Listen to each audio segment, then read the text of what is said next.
A Christmas Star by Judith Keim. Narrated by Dawe.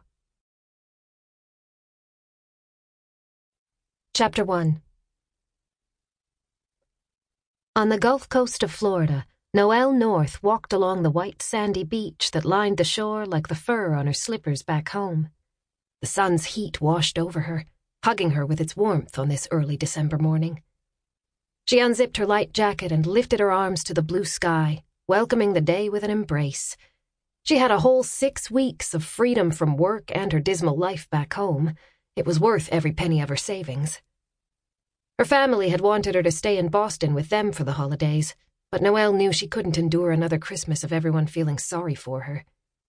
2 years ago, on Christmas Day, her ex-fiancé, Alexander Cabot, had left her waiting at the church on her wedding day while he'd taken off with another woman, his best friend's wife. She'd wanted to die of embarrassment.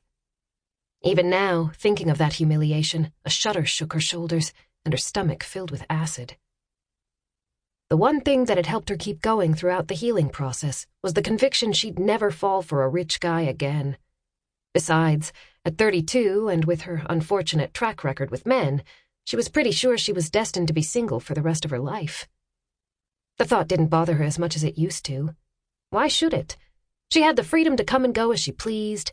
Nobody was around to tell her what she could or couldn't do, and evenings after a hard day of work at the New Life assisted living community were blissfully quiet. Noelle stopped walking and gazed out over the water. Waves rolled toward her in a steady pattern, greeting the shore with a kiss and pulling away like a shy child.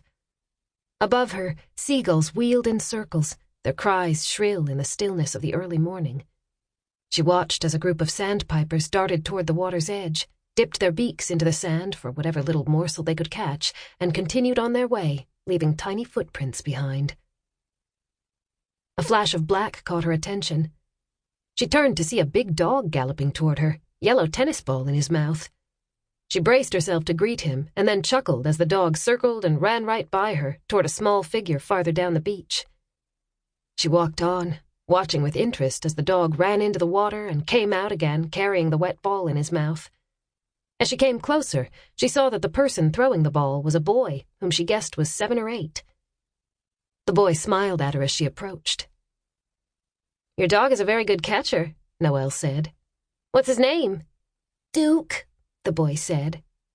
The dog, hearing his name, came and sat by him. "And what's your name?" Noelle asked, thinking the boy with dark red hair, bright green eyes, and freckles was one of the cutest kids she'd ever seen.